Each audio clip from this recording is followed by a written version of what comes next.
Se você nos visita pela primeira vez, seja muito bem-vindo. Nós estamos numa série de mensagens no livro do Eclesiastes. Então, se você está aqui pela primeira vez, nós estamos refletindo, meditando e estudando sobre esse livro, ou neste livro, e tentando compreender o que o Espírito Santo tem a nos falar por meio da mensagem do Eclesiastes. É claro que o que o Espírito tem a nos dizer se resume ou tem a sua síntese em Cristo Jesus, uma vez que tudo aponta para Cristo, toda a Escritura.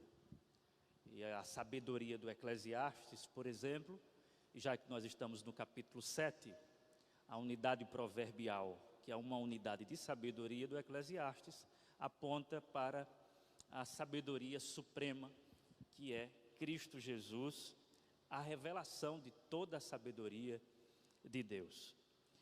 Mas ao mesmo tempo o Espírito aplica de maneira bem particular certas situações ao nosso coração, à medida que a palavra vai sendo explicada e aplicada. Então fique atento para o que o Senhor tem a falar com você. Eclesiastes capítulo 7.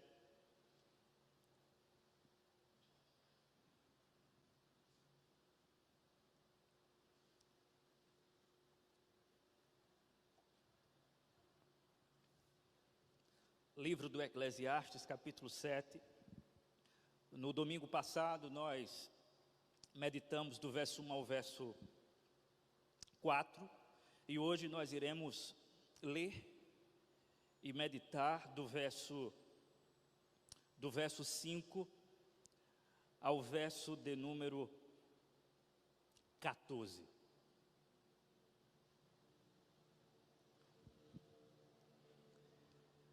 O sábio diz assim: é melhor ouvir a repreensão de um sábio do que a canção dos tolos.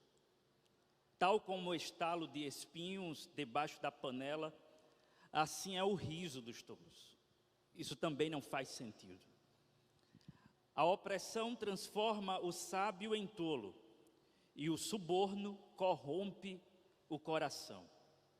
O fim das coisas é melhor do que o seu início, e o paciente é melhor que o orgulhoso. Não permita que a ira domine depressa o seu espírito, pois a ira se aloja no íntimo dos tolos. Não diga, por que os dias do passado foram melhores que os de hoje? Pois não é sábio fazer esse tipo de pergunta. A sabedoria, como uma herança, é coisa boa e beneficia aqueles que veem o sol. A sabedoria oferece proteção, como faz o dinheiro. Mas a vantagem do conhecimento é esta, 2 pontos. A sabedoria preserva a vida de quem a possui. Considere o que Deus fez.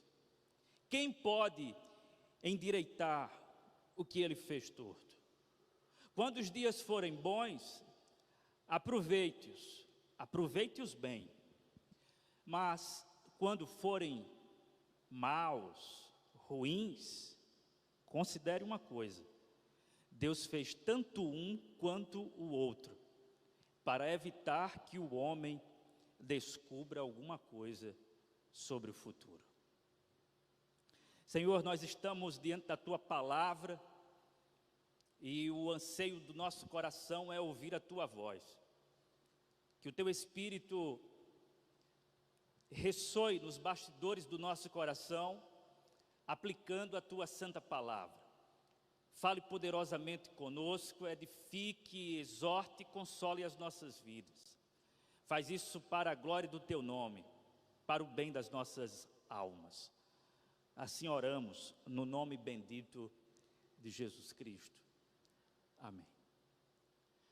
Acertadamente, o pastor e escritor Charles Swindoll disse, abre aspas, o que a paciência era para Jó, a sabedoria era para Salomão.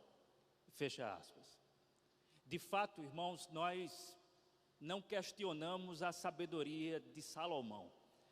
A propósito, ele recebeu uma sabedoria da parte de Deus tal que nunca houve e nunca haverá alguém tão sábio quanto Salomão. Portanto, é de se esperar palavras de sabedoria, palavras profundas, palavras até ou mensagens enigmáticas, mas mensagens de sabedoria.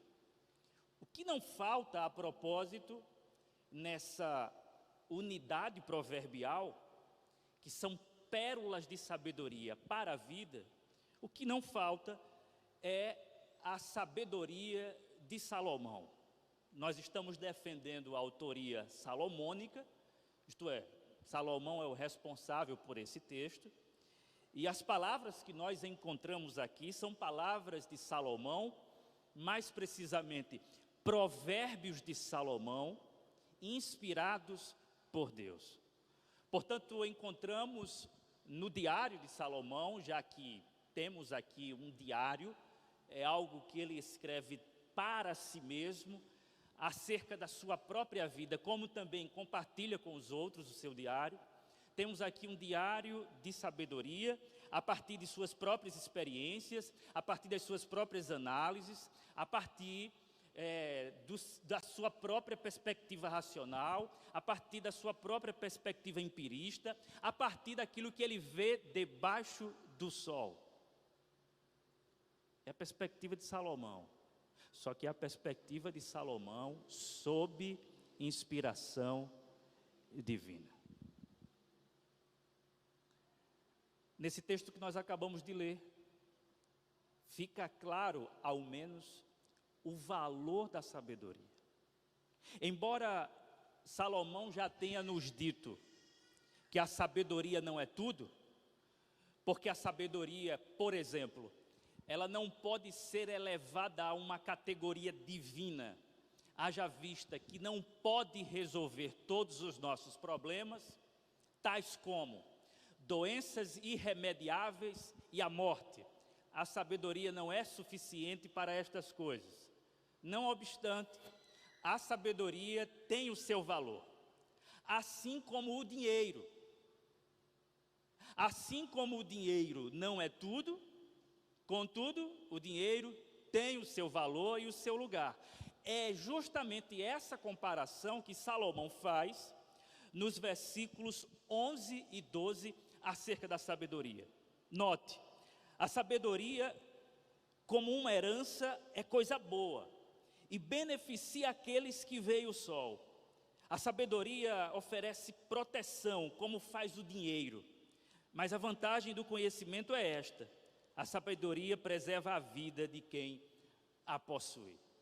Então, o comparativo que Salomão faz entre a sabedoria e o dinheiro é muito interessante, porque ele valoriza tanto a sabedoria como o dinheiro, embora colocando na comparação o dinheiro em desvantagem. Por quê? Porque o dinheiro tem o seu lugar, o dinheiro tem a sua importância, o dinheiro nos serve de proteção para certas circunstâncias adversativas. Salomão fala sobre isso. Em algumas circunstâncias adversativas, o dinheiro nos salva, o dinheiro nos protege. O dinheiro que você tem guardado vai ser usado para esse momento, mas vai até aí. Ele não vai mais além disso. E aí Salomão diz: olha, a sabedoria vai para além. O dinheiro tem o seu valor, mas tem um valor limitado. A sabedoria tem um valor limitado, contudo superior ao valor do dinheiro. Por quê? Porque faz uma coisa que o dinheiro não faz. A sabedoria preserva a vida de quem a possui. Como nós vimos no capítulo 6, o dinheiro, inclusive, pode levar o homem à desgraça, a depender de algumas circunstâncias. O ter muito dinheiro, mas a sabedoria não. A sabedoria dá vida. A sabedoria concede àquele que é sábio a capacidade de lidar com as mais difíceis situações da existência.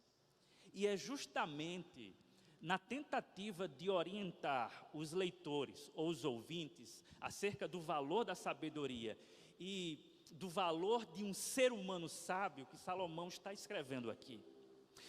Sendo assim, irmãos, eu gostaria de compartilhar algumas características que são próprias de um ser humano sábio. O que é que sinaliza um ser humano sábio?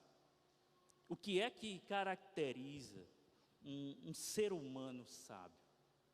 E aqui, trazendo a lume algumas divisões naturais do próprio texto, eu diria que, em primeiro lugar, o sábio é aquele que aceita, e aqui eu vou usar o verbo aceitar o tempo inteiro. O sábio é aquele que aceita a repreensão sem se iludir com a canção. E a canção aqui é a canção dos tolos. Veja o que diz o versículo de número 5. É melhor ouvir a repreensão de um sábio do que a canção dos tolos, tal como o estalo de espinhos debaixo da panela, assim é o riso dos tolos. Nós já vimos que quando Salomão fala sobre o que é melhor, não se cogita aquilo que é agradável. Por exemplo, ele já nos falou que é melhor ir à casa onde há luto do que ir à casa onde há festa. Mas nós sabemos que ir à casa onde há luto não é agradável, mas é melhor. Por que é melhor? Porque nos confere crescimento acerca do valor da vida, da brevidade da vida, do quão efêmero é essa vida, ou efêmera é essa vida, e assim a gente passa a refletir melhor sobre a existência aqui e sobre a eternidade que nos aguarda. Então, o melhor não é o que é agradável, o melhor é aquilo que para o sábio nos faz bem. E aquilo que nos faz bem no fundo, é a repreensão do sábio e não a canção dos tolos. A repreensão do sábio é colocada em contraste com a canção dos tolos, que é corroborada, tal canção, pelo exemplo em seguida do estalo de espinhos debaixo da panela. E aqui nós temos um exemplo bem interessante, porque Salomão está falando que a lisonja dos tolos, ela tem um barulho, que é o barulho do estalo dos espinhos que eram usados para queimar ou para colocar fogo na comida que estava na panela, mas a durabilidade dos espinhos pegando fogo era pouquíssima.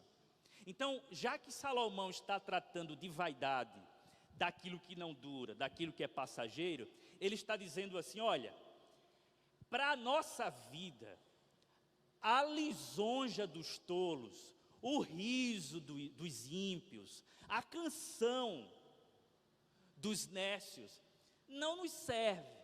Tem uma zoada, tem um barulho, parece que tem alguma coisa, mas não tem. É como o estalo de espinhos, não produz nada.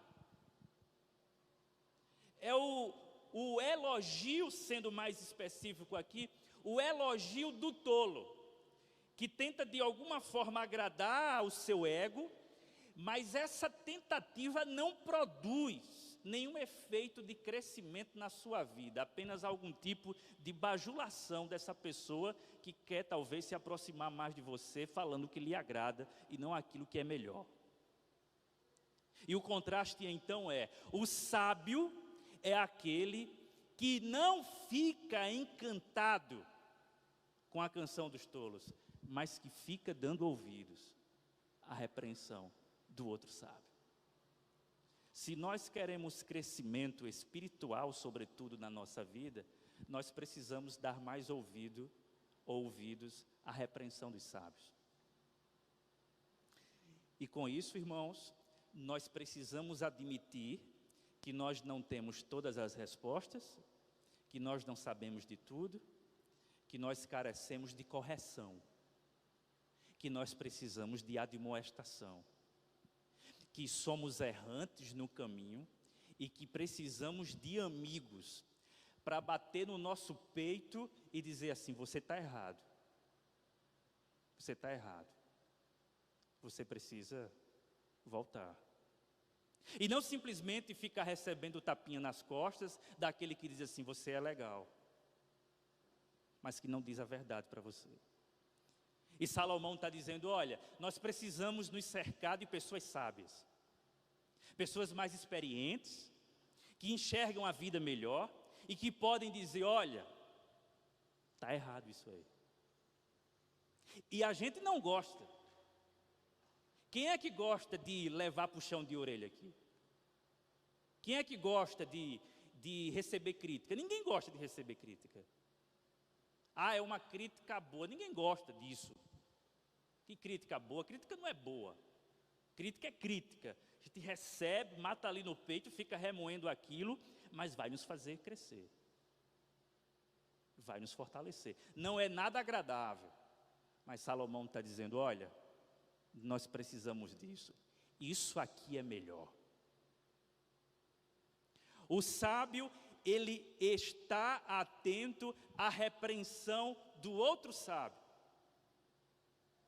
O tolo, ele está à procura da lisonja dos tolos. O tolo quer ser entretido, o sábio deseja ser repreendido. Eis a diferença. O tolo quer ser entretido, o sábio quer ser repreendido. Não que ele goste de ser repreendido, é porque ele sabe que a vida dele carece de correções. Meu irmão, minha irmã, se você está aqui como eu estou aqui, nós estamos ouvindo a palavra de Deus, e essa palavra de Deus, ela nos corrige. Ela não está para massagear o nosso ego, para nos fazer carícias, não está. Quando nós lemos a palavra de Deus, nós nos sentimos pessoas que não correspondem à altura da palavra e que precisamos de conserto. Ou não é assim? Ou todo domingo você não sai daqui dizendo assim: eu preciso ser melhor, eu preciso ser mais espiritual, eu preciso ler mais a palavra. Não é assim que a gente vai crescendo, não é assim que a gente vai melhorando, recebendo orientações. Eu não estou falando daquele chato que fica o tempo todo criticando o outro, porque tem um chato, tem o sujeito que só sabe criticar. Esse aí não é sábio, fuja dele também. Ele só sabe encontrar defeito. Então tudo é o problema, tudo é defeito, não tem nenhum elogio, tudo é defeito. Fuja dessa pessoa, vai fazer mal a você. Mas fique perto daquele sujeito que olha nos seus olhos e diz a verdade em amor para você, lhe corrige, lhe repreende, porque quer o seu bem. Recentemente escutei um testemunho de um pastor, me chamou muito a atenção. E aí ele fala que foi pregar num determinado lugar, e o pastor que o convidou, o chamou para um café da manhã. E ele foi para o café da manhã, e quando chegou nesse café da manhã, o pastor que o convidou estava sozinho, sem a esposa. E aí ele já achou estranho, né? Ele achou aquilo estranho. Ele disse: só está o pastor aqui, sem a esposa?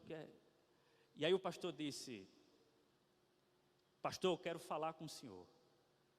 O pastor sentou, opa, já viu que tinha alguma coisa diferente.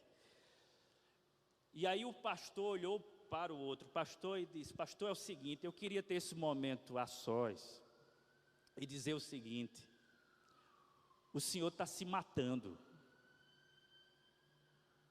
Ele disse: como é a história?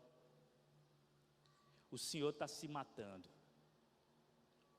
Se o senhor não fizer uma dieta, se o senhor não deixar de comer como come e de beber como bebe, o senhor vai morrer logo. Estou dizendo isso para o seu bem. Aí esse pastor conta que voltou, fez a viagem pensando nisso, chegou em casa e disse: eu quero mudar de vida. Eu quero viver mais. Eu quero fazer uma dieta. Eu quero cuidar da minha saúde. Foi duro ouvir, irmãos, mas foi o melhor para a vida dele. Porque ele tomou uma atitude. Eu quero viver mais. Eu quero pastorear mais. E eu sei que é ruim para a gente escutar essas coisas, mas é o melhor para nós. Escute a repreensão do sábio, porque pode dar vida e mais vida a você. Cuidado com a lisonja dos tolos, porque não tem durabilidade, não tem nada que você no final diga assim, isso serve. Então o sábio é aquele que aceita a repreensão, sem se iludir com a canção. Mas em segundo lugar, irmãos, o que é que sinaliza um sábio, um ser humano sábio?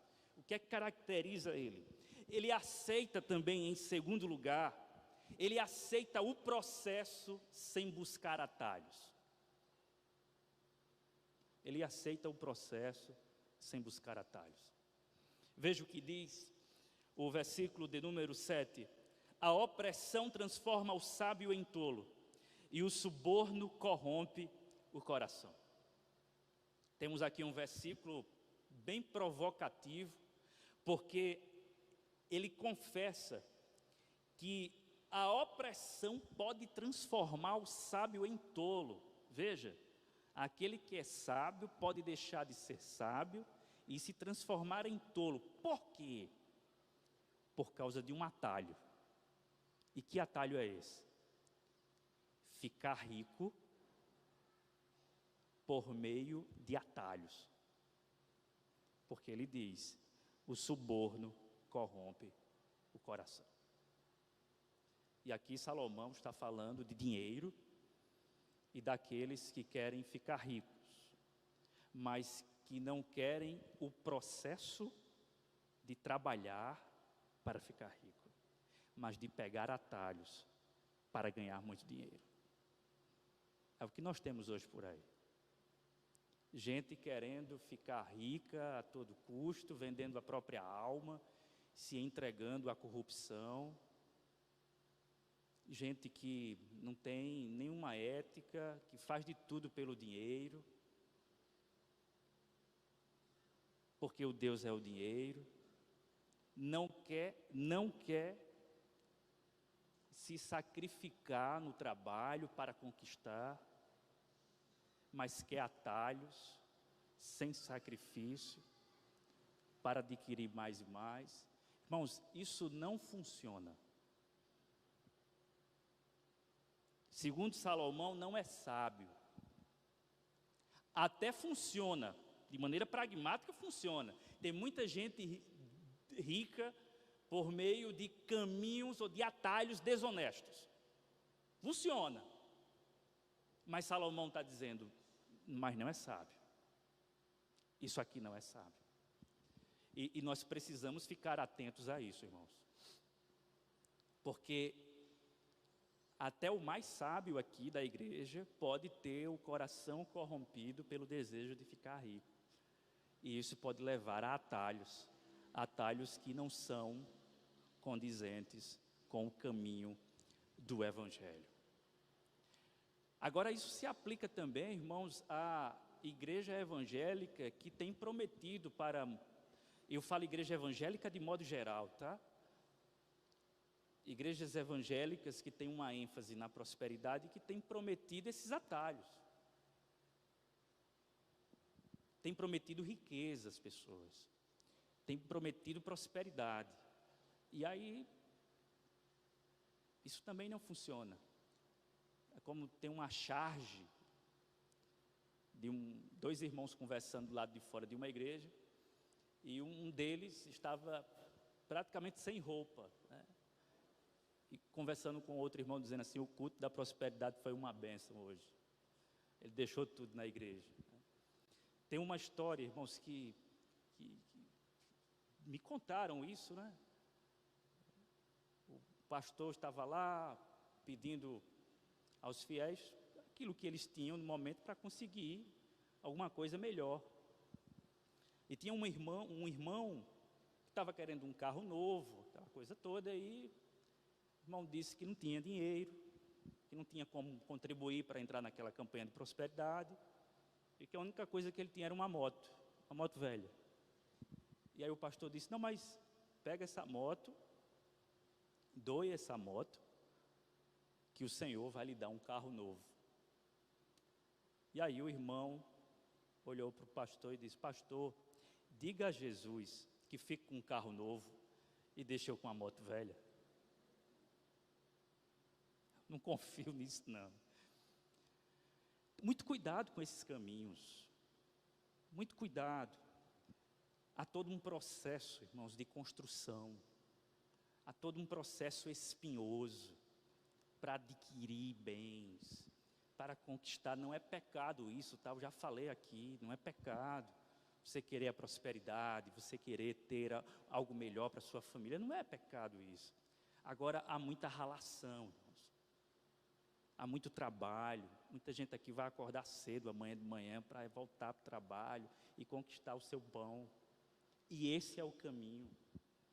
Cuidado com os atalhos, não esqueça que é Satanás quem sugere os atalhos. Não esqueça da tentação. Satanás dizendo ao próprio Jesus: olha, se você se prostrar e me adorar, então eu vou te dar todo esse reino, todo esse mundo. E aí Jesus sabe que esse atalho é diabólico e que ele tem um caminho árduo para conquistar a nossa salvação, que é um caminho de obediência, um caminho de sofrimento, um caminho de sacrifício. Tudo isso seria necessário e foi necessário para a nossa salvação. E é assim com os discípulos de Jesus Cristo, em todas as áreas da vida isso, tá, irmãos? Em todas as áreas, não tem nada fácil para ninguém aqui, é isso que Salomão está dizendo, não tem nada fácil para ninguém. Para tirar uma carteira de motorista é difícil, cuidado com quem oferece, não pegue atalho, passe pelo teste, passe pela prova. Eu estou sem carteira, eu vou passar porque eu conheço o hábito. Não faça isso, vá pelo caminho mais difícil, passe pelo processo. Eu vou entrar porque eu conheço fulano e ciclano. Não, vá pelo seu estudo, vá pelo seu esforço, vá pela sua ralação, e não pela politicagem que quer esses atalhos fáceis. Não, faça isso não. É o conselho de Salomão, cuidado com os atalhos, o processo é longo. Então nós devemos aceitar, o sábio é aquele que aceita a repreensão e não busca a lisonja dos tolos. E o sábio também é aquele que aceita o processo sem buscar atalhos. Mas em terceiro lugar, o sábio é aquele, segundo Salomão, que aceita o tempo como um todo. Escute isso. O sábio é aquele que aceita o tempo como um todo, sem julgar ou sem o julgar precipitado. Vai ficar mais claro no texto. No versículo 8 ele diz assim: o fim das coisas é melhor que o seu início, e o paciente é melhor que o orgulhoso. Não permita que a ira domine depressa o seu espírito, pois a ira se aloja no íntimo dos tolos. Aqui, irmãos, mais uma vez Salomão fala sobre o fim, e ele fala que o fim é melhor. Mas qual é a perspectiva de Salomão para que o fim seja melhor? É porque o fim, como nós vimos que o dia da morte é melhor do que o dia do nascimento, por quê? Porque a morte consolida toda uma história construída. É só a morte que faz isso, que deixa o nosso legado. Então, o fim é quando você tem o todo. E aí você pode avaliar o fim e dizer assim: isso e isso. E o que Salomão está dizendo é, olha, o fim é a melhor coisa.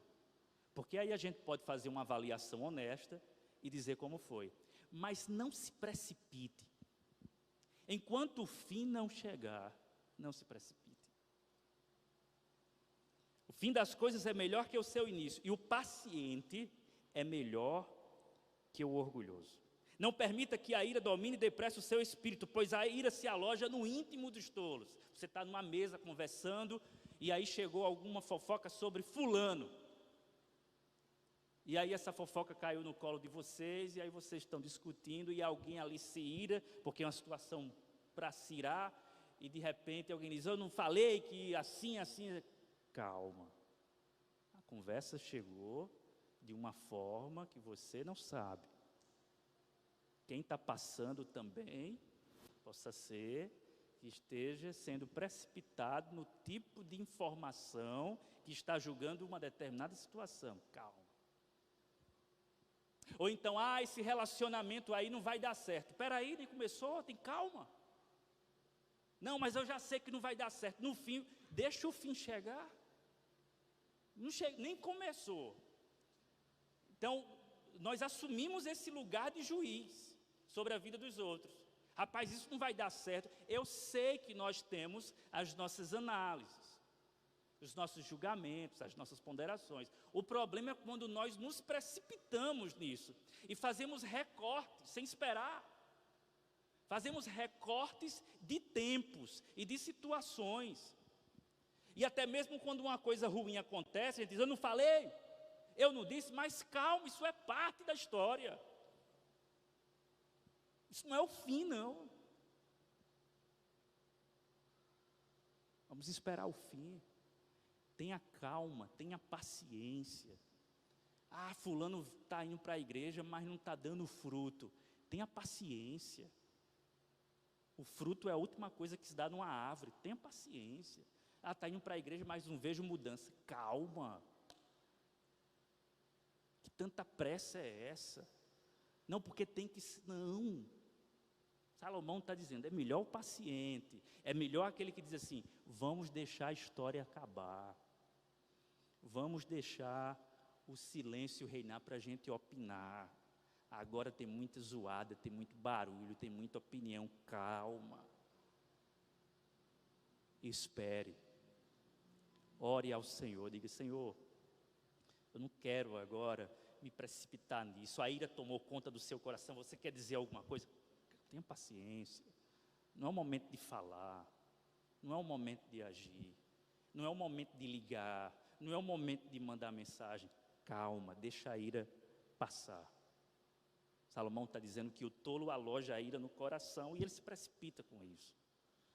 Mas tem calma. O processo é longo e o fim é a melhor coisa. Então o sábio é aquele que aceita o tempo como um todo, sem o julgar precipitado. Mas em quarto lugar, o que é que o sábio mais aceita, além disso, ou além de tudo isso? O sábio também aceita o presente, sem lamentar o passado.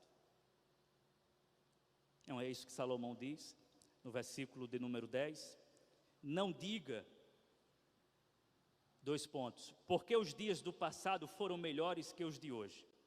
Pois não é sábio fazer esse tipo de pergunta.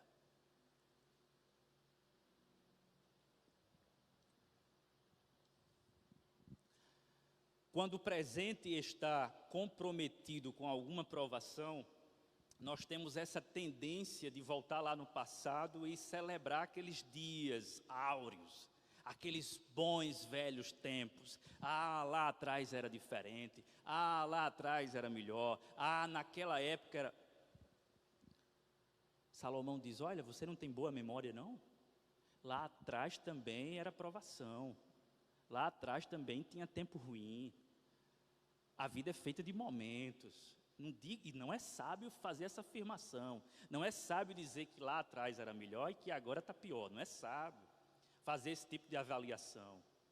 Porque a avaliação que você está fazendo do presente é uma avaliação que está distorcida pelo seu sofrimento. E o seu sofrimento não permite com que você julgue a vida da melhor maneira possível. E aí você fica recorrendo ao passado, dizendo, lá atrás, ou então, lá no começo da minha fé, como era bom. Foi luta, meu irmão. Foi provação. É difícil agora, é provação hoje, mas veja, está melhor. Talvez esteja melhor. O tempo que você está vivendo agora, o hoje. E Salomão vem insistindo nisso, né? Celebre o hoje. Porque se a gente ficar voltando no passado e se catapultando para o futuro, a gente se furta de viver o presente. E Salomão está dizendo justamente isso. Olha, não é sábio fazer isso. Até porque a gente não tem como mudar o presente resgatando o passado. Não tem como. O presente está conflitante. O que fazer? Só não é uma solução viável ir lá para o passado, resgatar isso e rememorar coisas boas lá de trás. Isso não vai funcionar para o agora. Salomão está dizendo, é o aqui e o agora. Viva aqui. Viva agora. Viva o momento. Aceite o presente sem a nostalgia do passado. Não fique dizendo que lá foi melhor e etc. Não foi. Se é assim, irmãos, Salomão então nos conduz para uma quinta característica de um ser sábio.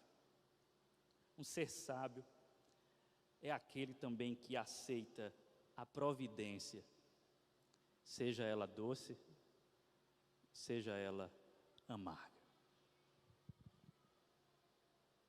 Versículo 13. Considere o que Deus fez. Quem pode endireitar o que Ele fez torto? Quando os dias forem bons, aproveite-os bem. Mas quando forem ruins, considere.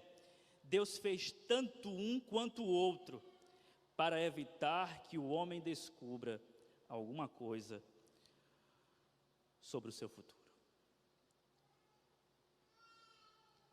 Salomão está claramente nos falando, olha, a providência de Deus, que está agindo no tempo e na história, se encarrega de nos ofertar bons momentos e momentos não tão bons, ou momentos maus, momentos ruins, momentos péssimos.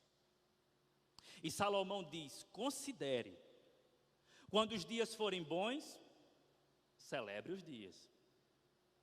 Quando os dias forem maus, considere isso também.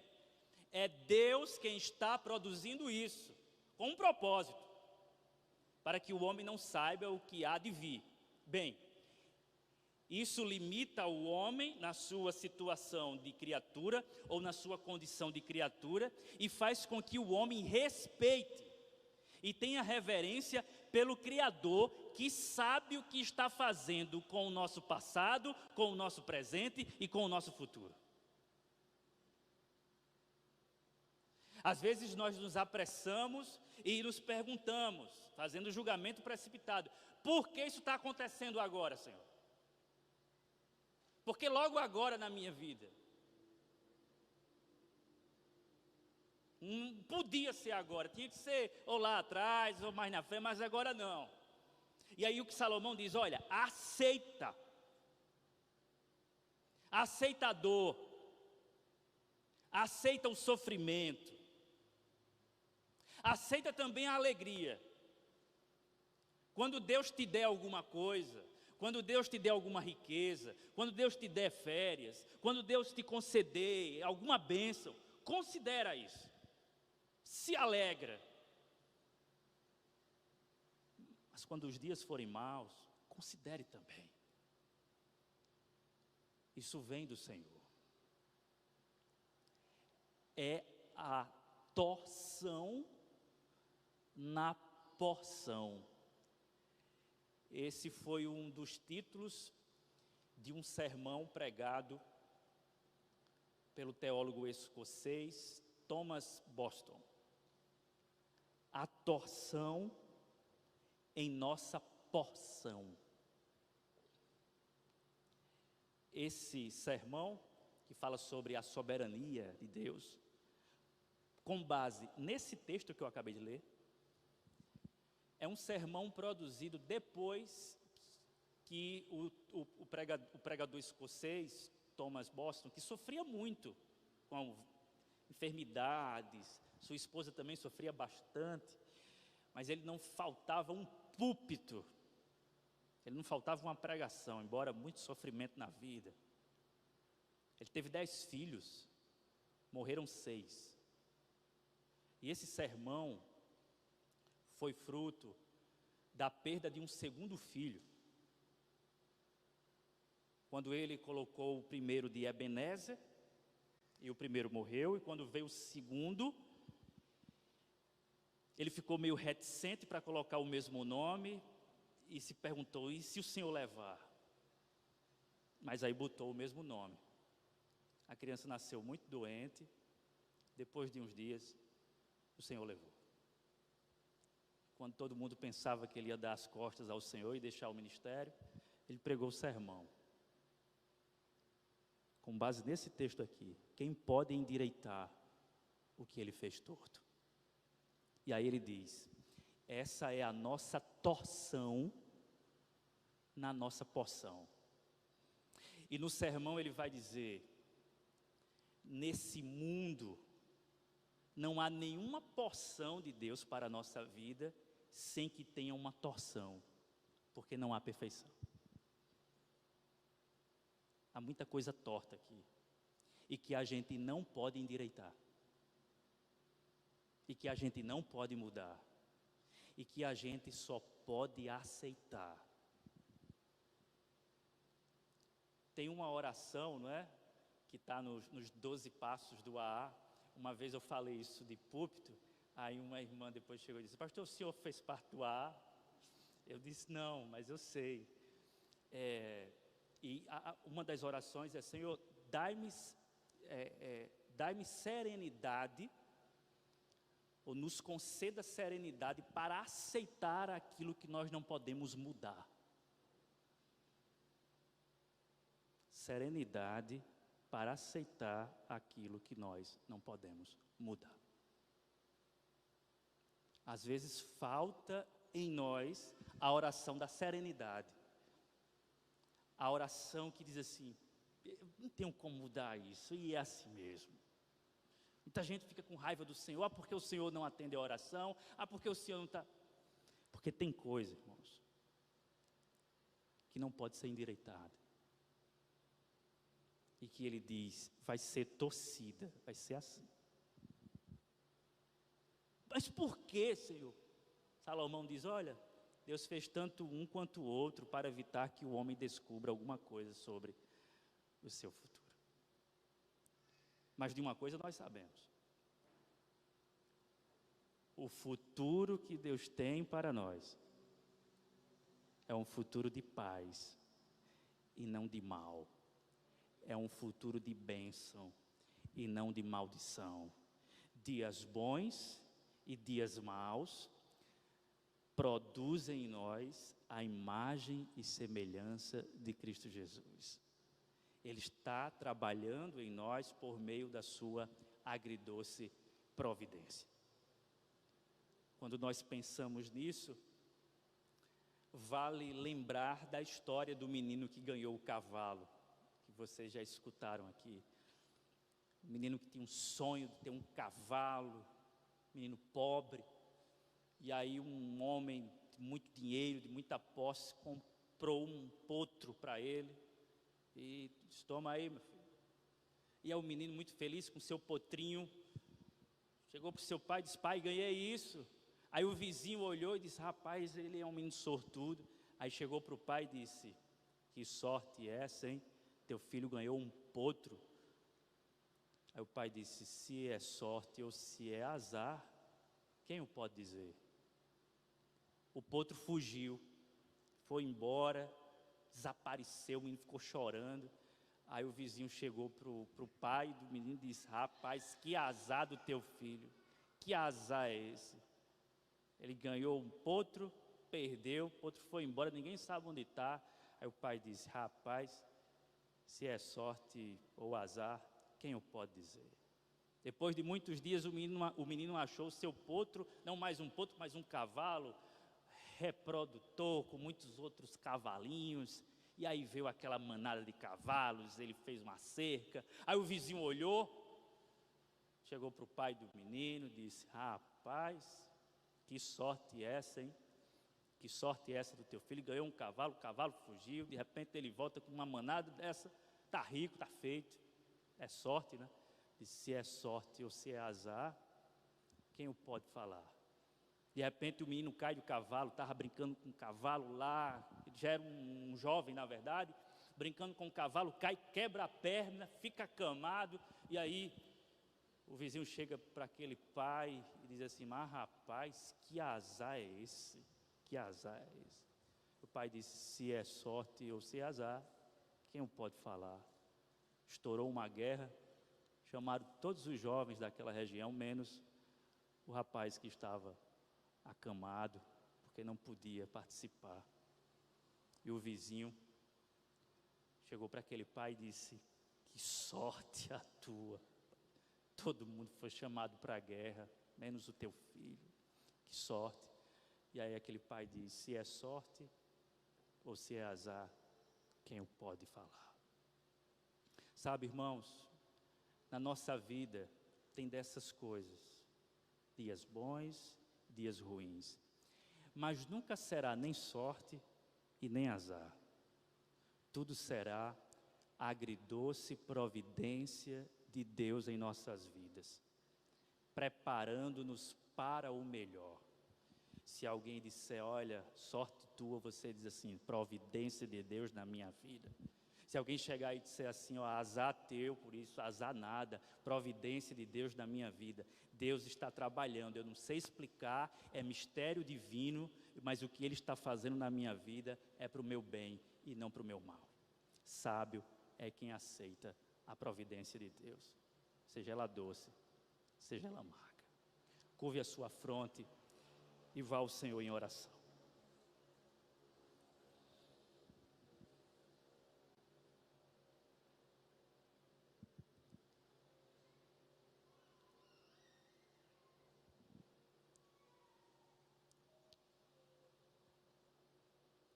Senhor, nós queremos louvar o Teu nome nesta ocasião de culto, pela Tua palavra, pela sabedoria que vem do alto, pela sabedoria que emerge das Sagradas Escrituras, pela repreensão, pela orientação, pela edificação, pelo consolo, pelo ânimo, pelo renovo. Obrigado, Senhor, porque temos tudo o que precisamos, isto é, a Tua palavra. Esta palavra vai nos sustentar durante toda a semana. E no próximo domingo estaremos aqui para nos alimentarmos mais uma vez dessa palavra. Sustente Tua igreja, como sempre, por meio da Tua palavra. Que ela prevaleça contra as astúcias de Satanás, que ela prevaleça contra o nosso desânimo, que ela prevaleça contra a nossa tolice. Que a sabedoria da Tua palavra guie a nossa vida, agora e sempre. Assim oramos. Que a graça de Cristo Jesus, o amor de Deus o Pai e as consolações do Espírito repousem sobre cada um de nós, desde agora e para todos sempre. Todos dizem